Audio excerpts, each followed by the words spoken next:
ibu-ibu atau ibu-ibu bapak-bapak dulu ya, supaya ada lebih ini perspektif gender gitu, tapi tidak berlaku untuk Ibu Putri Sambo di sini harusnya ya.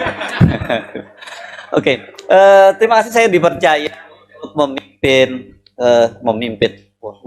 memandu memandu diskusi 2 tahun koalisi aksi menyelamatkan Indonesia. Nah, dari judulnya itu tahu semua ini judul ini pertanyaan terbuka ya. Selamatkah Indonesia? Bukan selamatkan ya, itu kalimatnya antara H sama N itu beda, diganti aja selamatkan Indonesia atau selamatkah Indonesia dengan sistem bernegara hari ini. Ini saya kira pertanyaan yang dalam beberapa hari terakhir ini memang menjadi diskusi yang menarik ketika orang setiap kali memperingati ulang tahun kemerdekaan RI dan orang kemudian bertanya-tanya apakah kita itu sekarang memperingati ulang tahun yang ke-77 atau tidak. Kemarin kita diskusi dalam FNN juga begitu dipersoalkan. Kenapa? Karena sesungguhnya setelah amandemen tahun 2022 itu negara demokrasi, negara revolusi itu, negara kemerdekaan RI itu sudah berakhir gitu. Dan sekarang yang ada adalah negara Republik Indonesia dengan Undang-Undang Dasar 2002 ya. Jadi kalau dihitung dari 2002 sekarang ini adalah kemerdekaan yang ke-20 gitu ya. Sekarang Bapak boleh milih bebas dan ini banyak sekali narasumbernya, ada 6 orang tapi yang hadir hari ini sekarang ini ya baru 4 orang, yang lain sedang on the way. Dan masing perspektifnya ini saya kira lengkap, mulai daripada hukum tata negara, ekonomi, ada soal praktisi dan pengamat BUMN, ada rektor UMJ, kemudian ada sarjana, 2 orang ini saya kira bertumpuk ini kelindan ini antara Pak TB Masa Jafar dengan Dr. Mulyadi ya. Nanti dipisah aja nih ya, mungkin ada yang paling depan, ada yang di belakang gitu untuk bicaranya ya. Saya akan memulainya, saya akan meminta dengan, karena ini termasuk tuan rumah saya kira Pak Masa Jafar. Jadi lebih baik Pak Masa Jafar karena sebagai tuan rumah juga kami untuk memulainya. Selamat datang Pak senior kita di kami, Pak Bahtiar Ramsah.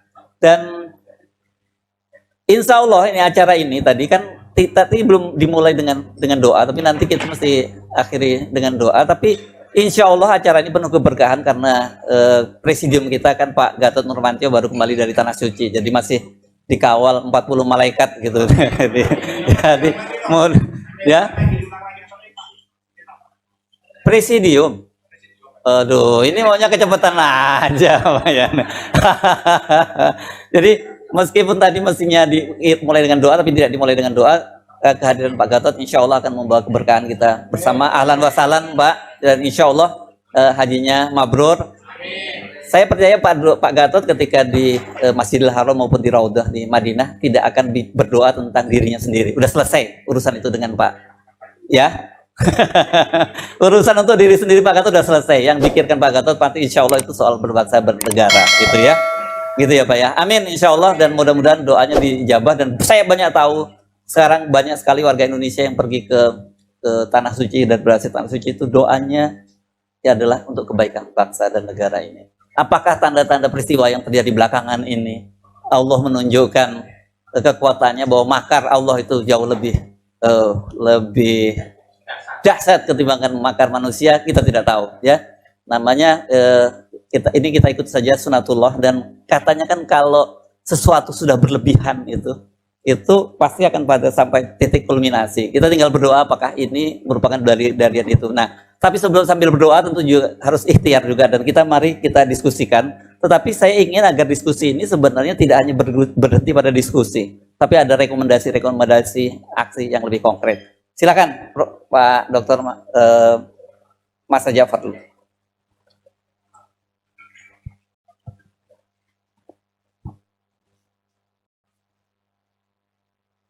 Ini.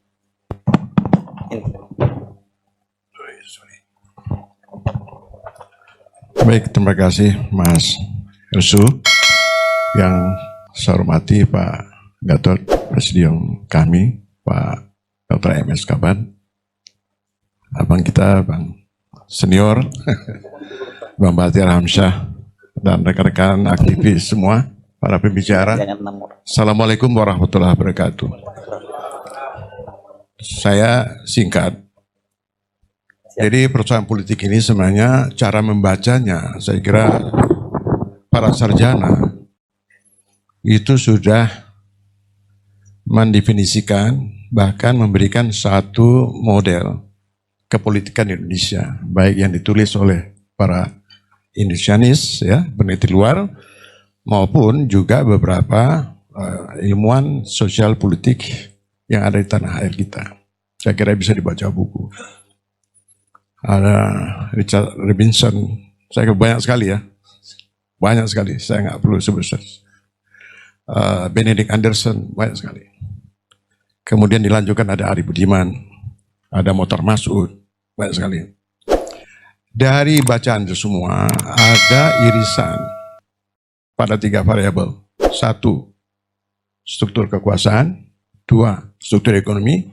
3, hukum sebagai instrumen kekuasaan.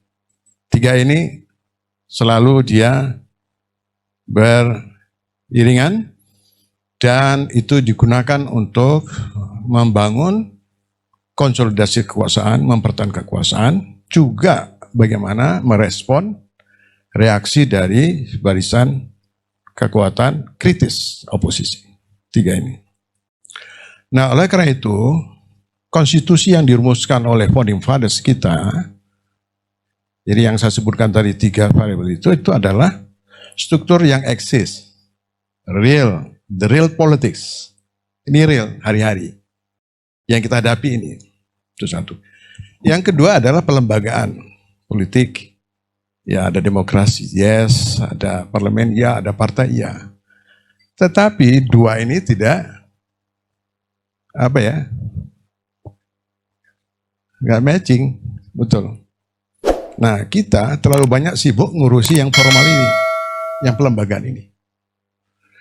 Padahal setelah reformasi 20 tahun, kalau pendekatan itu demokrasi kita sangat mudah. Karena absen itu hampir berapa? 40 tahun lebih. Jadi tradisi demokrasi itu belum tumbuh. Pelembagaan demokrasi juga belum begitu kuat.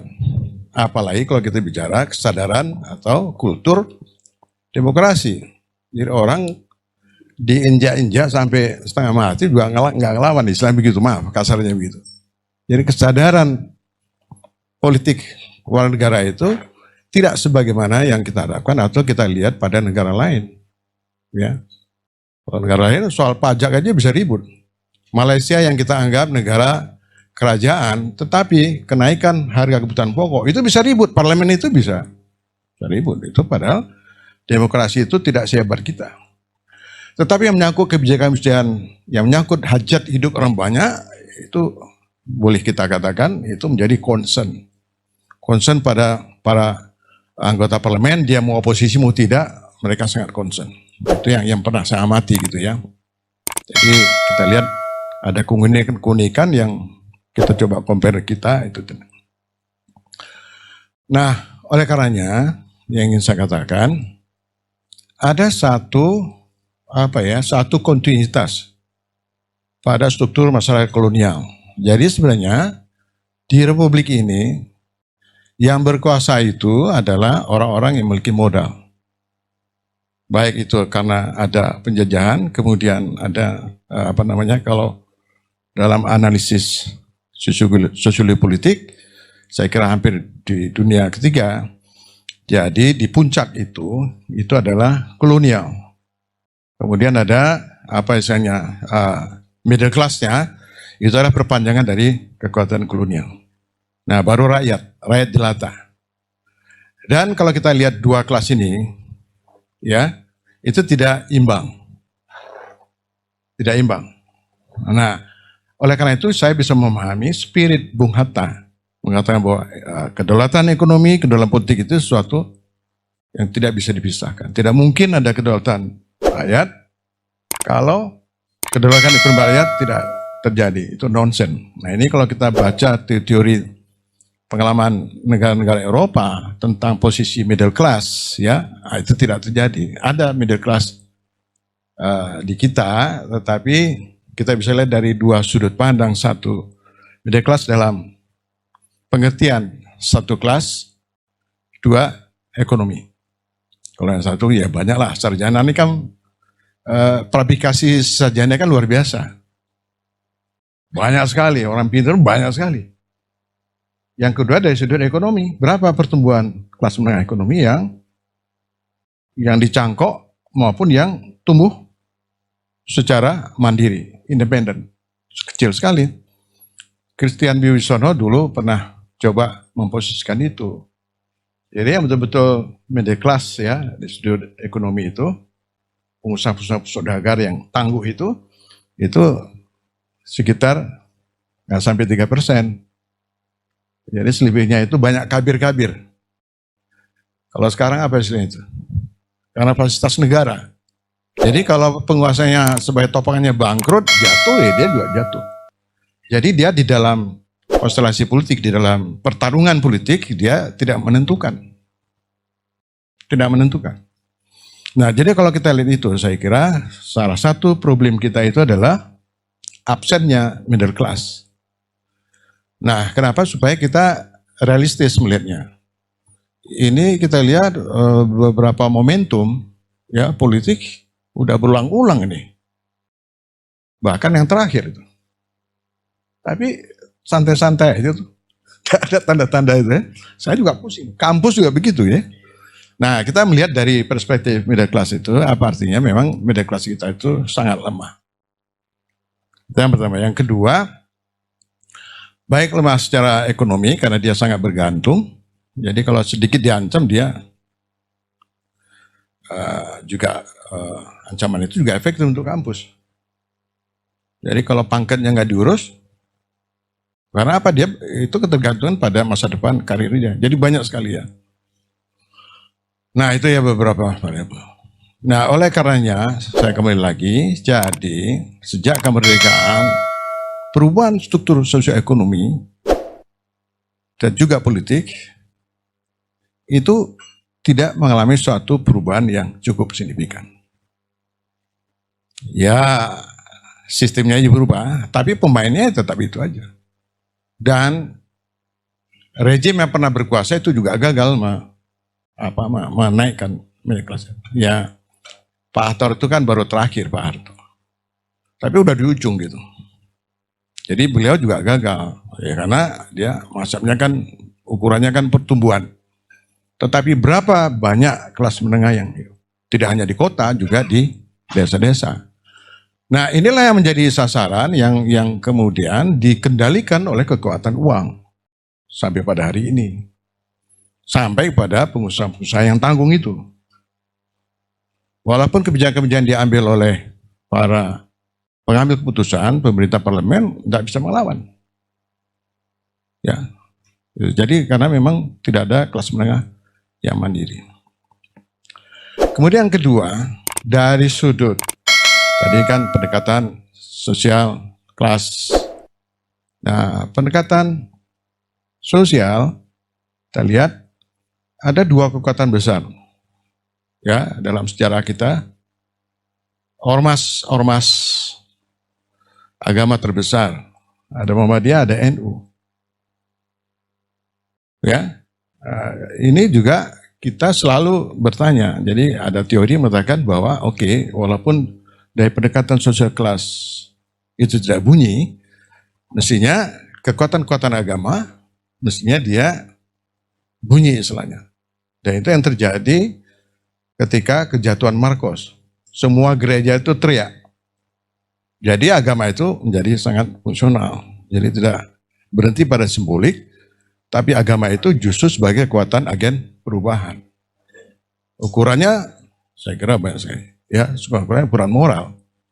Padahal kita lihat praktek-praktek politik hukum itu jauh sekali bertentangan dengan moral agama. Tetapi kita lihat sepertinya itu tidak atau dianggap sebagai sesuatu yang bisa diterima. Begitu permisifnya. Ya, nah itu kondisinya. Kemudian yang ketiga, kita lihat ya,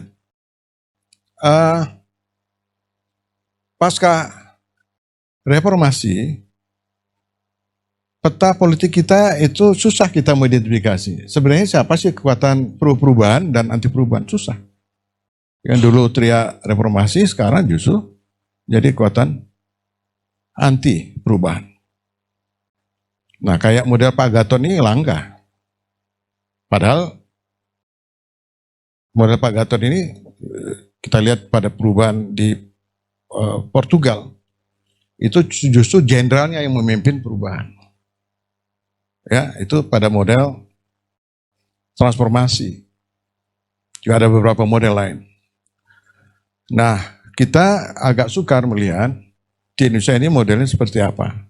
Walaupun ada pada awal reformasi, ada yang mengatakan ini adalah model transformasi sebenarnya elit, walaupun ada gerakan mahasiswa, ada juga yang enggak. Ini adalah kombinasi elit dan massa. Artinya kekuatan mahasiswa. Nah, jadi perubahan-perubahan ke arah demokratisasi itu setiap negara itu kombinasinya bisa beda-beda. Nah, jadi kalau kita lihat pada case Indonesia, saya sendiri agak susah itu, coba mengidentifikasi.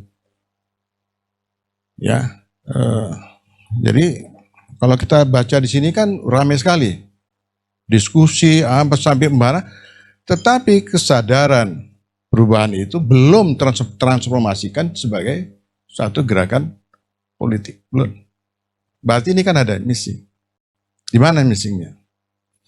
Nah, kalau saya lihat, yang pertama, konsolidasi oposisi dibandingkan dengan konsolidasi kekuasaan, penguasa itu jauh lebih kuat penguasa. Ya pastilah, dia pemegang otoritas, dia bisa menggunakan sumber daya politik dari berbagai sudut, sementara oposisi nggak bertambah-tambah itu. Yang paling gelisah kan cuma kami. Tapi nggak nambah-nambah itu. Saya pikir tadinya ini nambah gitu ya. Oh, tadi saya diskusi, sudah dari segi ide saya kira kan sudah sangat menyebar. Tetapi di realnya itu tidak wujud itu. Tidak mungkin suatu gerakan itu kalau tidak ada satu kesamaan. Oke, pemikiran, tapi juga harus turun pada kesamaan agenda, strategi, dan tujuan perubahan. Barangkali ini problemnya. Saya kira di sini masalahnya. Nah, kecenderungan kalau saya amati, semua para elit-elit yang berada di luar pemerintahan itu bergerak, ya setuju ada perubahan, tapi ketika pada strategi perubahan itu punya agenda masing-masing, sehingga kekuatan oposisi itu yang di luar pemerintahan itu tidak pernah terkonsolidasi dan dia tidak bisa ditransformasikan ke dalam sebuah gerakan. Nah, itu persoalan. Padahal momennya sangat sudah berapa momen nih?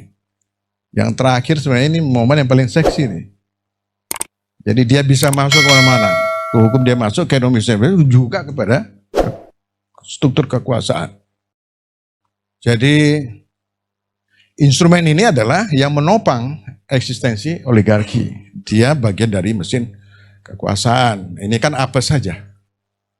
Dan itu memang dipelihara sebagai mesin koersif. Ya. Nah, sayangnya gerakan-gerakan massa yang sifat yang radikal itu belum muncul. Kalau di awal Orde Baru itu kan ada itu yang saya belum lihat itu. Atau kita tunggu gitu kan. Nah, jadi yang terakhir saya ingin katakan, barangkali saya kira tepat, sudah harus dievaluasi. Dan masalah kita adalah bagaimana transformasi gagasan ide-ide itu ke dalam aksi, ya, melalui satu konsolidasi tidak hanya pada kami, tetapi semua kekuatan-kekuatan sosial, kekuatan politik itu ada di tubuh tentara, situ juga mungkin sedikit ada di polisi. Saya kira juga ada, bukan tidak ada, ya. Semua elemen ada. Nah, itu kita harus menemukan jejak-jejak itu. Kalau ini bisa ditarik, saya kira itu barangkali transformasi itu bisa didorong dengan pola transformasi dan replacement. Jadi ada dua kombinasi, atas dan bawah. Kalau atas saja tidak bisa. Kenapa? Kita berkepentingan supaya kalau kita katakan bahwa ini adalah kelanjutan dari gerakan reformasi, maka gerakan reformasi itu belum berhenti. Karena banyak agenda reformasi itu belum terwujud. Baik di bidang hukum, politik, apalagi di bidang ekonomi. Saya kira itu sebagai satu pengantar. Karena waktu, terima kasih. Sebelum Anda mengakhiri itu, ada satu pertanyaan saya kira yang menggoda kita ya, dengan fenomena terakhir tadi. Meskipun tadi Pak Masa tidak menyebut, ya tentu saja fenomena yang terjadi, fenomena Verdi Sambo ya. Banyak orang yang mengingatkan pada saya, ini ada satu, mohon maaf, ini bukan persoalan etnis ya, saya ingin ngomong ini dari sisi ilmiah. Ada satu orang Batak yang jadi korban, dan kemudian seluruh orang Batak itu bergerak bersatu. Apakah karena strukturnya? Ini saya pertanyaan, ini serius bukan soal etnis ya, tapi apakah karena struktur kita secara sosioantropologis itu adalah mayoritas etnis Jawa yang punya culture nerimo gitu. Jadi ya nggak terjadi apa-apa. Kemarin ada juga yang menyampaikan pada saya, kalau ini katakanlah si polisinya ini, mohon maaf sekali lagi ini bukan ini orang Jawa, mungkin nggak akan terjadi semacam itu. Apa ada nggak dari sisi kajian ilmu politik pemahaman semacam itu? Saya kira sudah banyak. Jadi political culture Japanese itu kan lebih kompromi. Ya, saya kira sudah banyak. Hanya saja dia memang tenang, terima. Tapi dia endingnya itu sangat berbahaya. Karena kalau dilihat dari sejarah kekuasaan Jawa, itu selalu berakhir dengan pertumpahan darah. Nah, itu sudah kita lihat di dalam perjalanan dua kepimpinan Presiden Indonesia ya. Karena ini adalah mayoritas Jawa, pasti dah punya pengaruh. Secara kultural pasti punya pengaruh gitu. Tetapi uniknya bukan berarti orang Jawa itu nggak mau ngelawan. Jadi dia ada stadiumnya. Kalau kampung tengahnya masih survive, ya kebutuhan pokoknya, nggak tahu kalau Indomie, Prof, kalau sampai naik berapa, itu mungkin. Tapi sepanjang kalau, ini hebatnya Pak Harto, keberhasilan dia menstabilkan politiknya sekian tahun itu karena dia bisa mengamankan kampung tengah itu. Jadi kalau substansinya dia terganggu, baru. Dan saya kira itu salah satu penjelasan, Pak. Nah, kemudian yang kedua yang tadi saya ingin juga, saya kira ruang perlawanan itu kan sangat terbuka kepada siapa, pada kelompok manapun. Nah, ini menarik karena ini korban orang Batak. Hampir semua orang Batak kan kur. Ini kan baru satu kelompok sosial. Dan sebenarnya ini juga bisa berkembang pada kelompok-kelompok lain. Misalkan kenapa kasus Habib Rizik itu hanya berhenti pada kelompok FPI. Dia tidak merambah. Padahal ini ada persoalan moral, soal kemanusiaan, soal hukum, juga soal politik. Tetapi itu yang saya bilang. Bagaimana tentang NU dan Muhammadiyah. Ini kan yang dibicarakan itu bukan soal Habib Riziknya. Tetapi pelanggaran moral, ya, pelanggaran etik, pelanggaran hak asasi manusia itu di Quran itu tidak boleh. Jadi kalau agama hanya sifat rutinitas kemudian menutup mata pada hal seperti itu, oleh karena itu memang agama itu belum memberikan satu pengaruh pada perubahan sosial. Ya, itu repot kita. Mestinya kan agama mayoritas itu mestinya ya, ini kan hipotesisnya, itu dia berbanding lurus dengan agenda perubahan, sebagaimana juga agama-agama lain ya di banyak negara gitu ya. Kira-kira seperti itu. Ya. Terima kasih. Terima kasih Pak TB Masa Jafar. Kita beri aplaus ya. Tadi karena disinggung kampung tengah, ini berkaitan dengan masalah ekonomi ya. Saya ingin pindah ke Mas Antoni Budiawan. Apakah betul Indonesia itu tidak bisa menuju ke Sri Lanka karena kita punya Sri Mulyani? Atau terlalu banyak Sri Mulyani kita bisa menuju kepada Sri Lanka gitu. Sekarang ini kalau kita amati, sudah ada saya melihat ada satu dirijen ya, ada satu orkestra itu di kalangan pemerintah mulai bicara tentang eh, betapa besarnya subsidi bahan bakar, ya bahan bakar minyak. Selamat datang, Profesor Cadas, Refli Harun ya. Kan kita sudah mulai satu. Anda lihat, kalau Anda buka semua media itu semua sudah mulai bicara satu suara bahwa ini ada problem yang serius, bahwa kita subsidi bahan bakar minyak yang 510 triliun itu pemerintah udah gak kuat lagi. Presiden udah lama memberikan sinyal-sinyal. Dan terakhir yang ngomong itu saya amati adalah Menteri Investasi, ya. Dan kita tahu belaka siapa Menteri Investasi ini. Selama ini kan beliau jadi salah satu operator dalam berbagai operasi-operasi politik yang dilakukan oleh Presiden Jokowi, terutama berkaitan dengan 3 periode. Gitu. Oke, silakan Mas Antoni. Iya, terima kasih Mas Hersu. Selamat siang Pak Gatot, Pak Kaban, Pak Bakhtiar, dan Bung Hatta, sama ya Bung Rasid, Bung Muslim, Pak Safril. Sini judulnya menggelitik ya, selamatkah Indonesia di dalam sistem bernegara hari ini? Apa sistem bernegara hari ini? Di mana sistemnya? Apa sistem bernegara ini? Sistem bernegara hari ini, kalau di dalam konteks, kalau kita lihat dari kekuasaan dari pemerintahan, eksekutif, yudikatif, dan legislatif, ini sudah tidak ada. Jadi sistem bernegara kita ini sudah bukan ada sistem yang check and balances. Tapi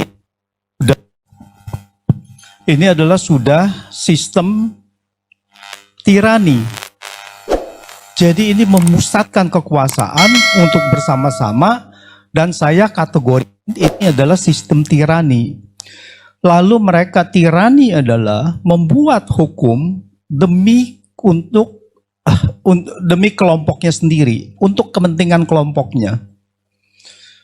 Nah, jadi contohnya adalah beberapa undang-undang yang dibuat adalah untuk kepentingan kelompok itu sendiri. Jadi tidak mementingkan rakyat banyak. Dan dampaknya ini adalah sudah sangat luar biasa dari sudut ekonomi. Bahwa kalau kita flashback ke belakang, ya, sewaktu benar bahwa di Pak Harto juga, Orde Baru juga tidak ada check and balances. Benar itu.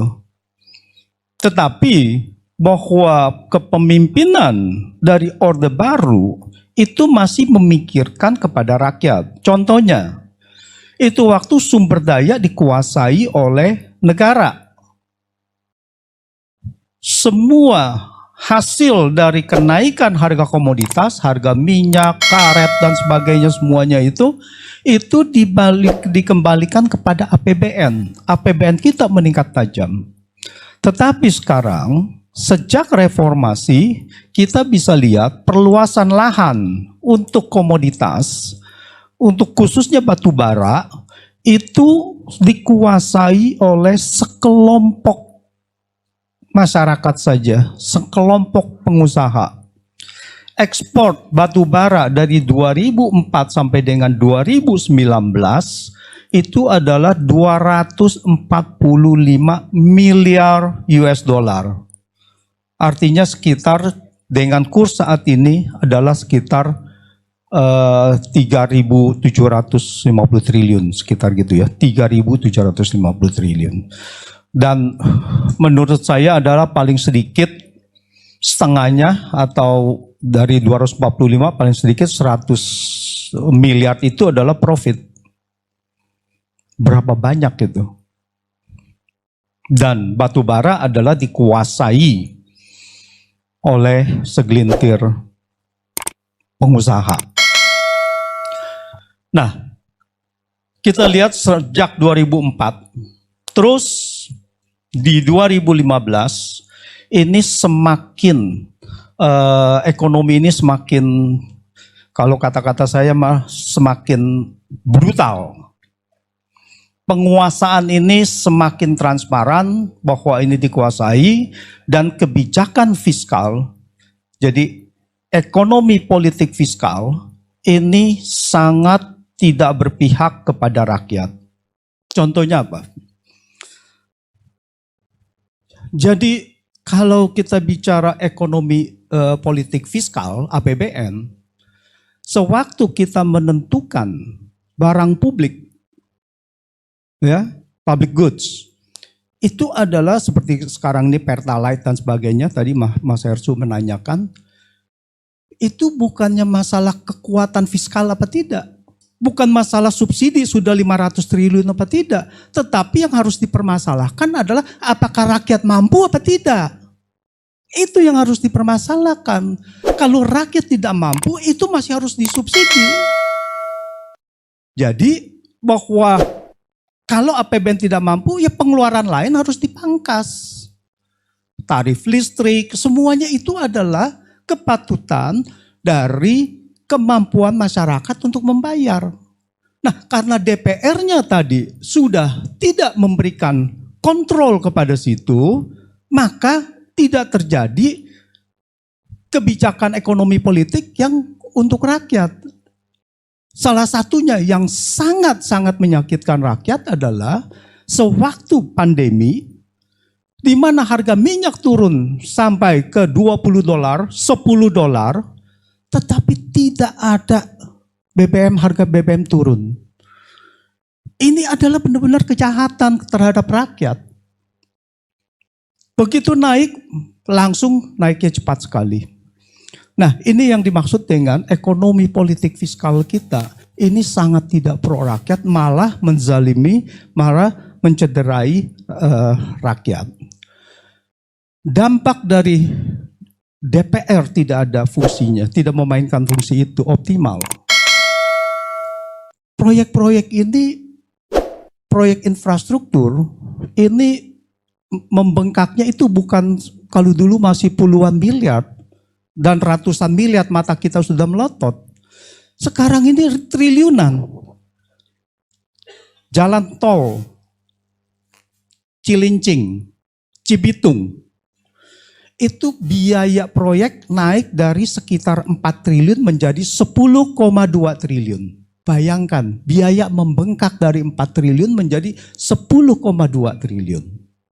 Dan itu menjadi salah satu biaya pembangunan tol yang termahal di dunia.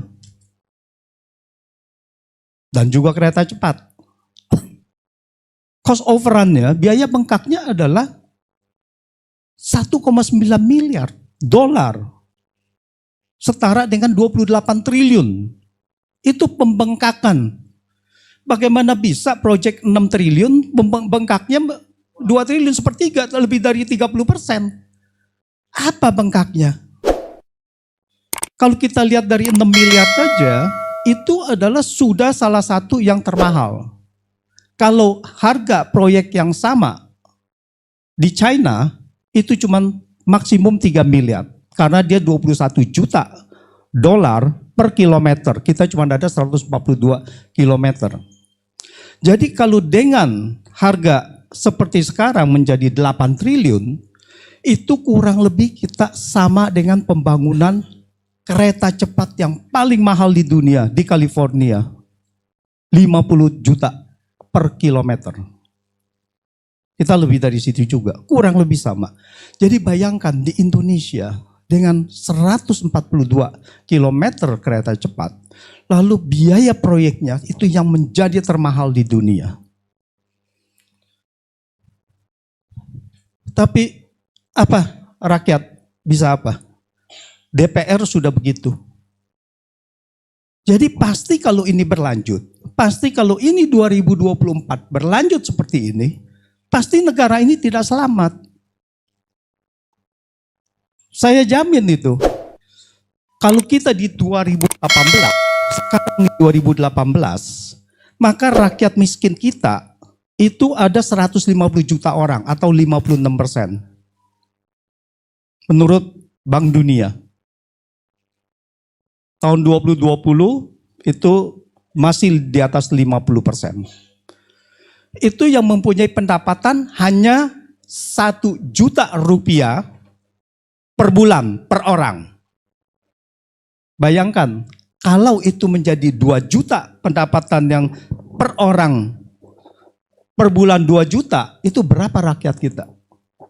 Itu mungkin tadi yang dikatakan 80%, lebih dari 80% yang mempunyai pendapatan 2 juta ke bawah. Apakah kita merdeka? Tulisan saya adalah kita belum mahardika. Karena kita belum sejahtera, belum kuat. Nah, sekarang kita merenung, kenapa begini? Kenapa pemerintah kok begitu banyak duit semester 2 ini, APBN surplus, kenapa tidak diberikan kepada rakyat? Sekarang saya merenung, saya melihat bagaimana Stalin mempertahankan kekuasaannya. Sekarang pertanyaannya, apakah Stalin itu adalah komunis atau diktator?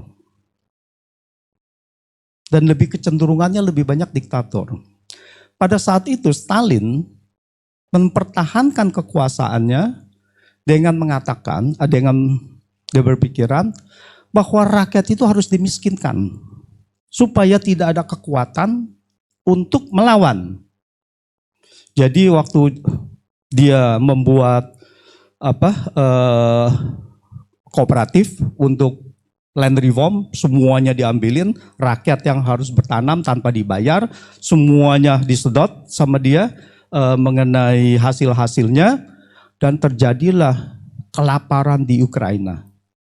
Ukraina adalah yang paling besar, makanya kalau kita lihat perang Rusia-Ukraina, Ukraina itu adalah dalam sejarahnya itu sangat terrepresif sekali dari Rusia.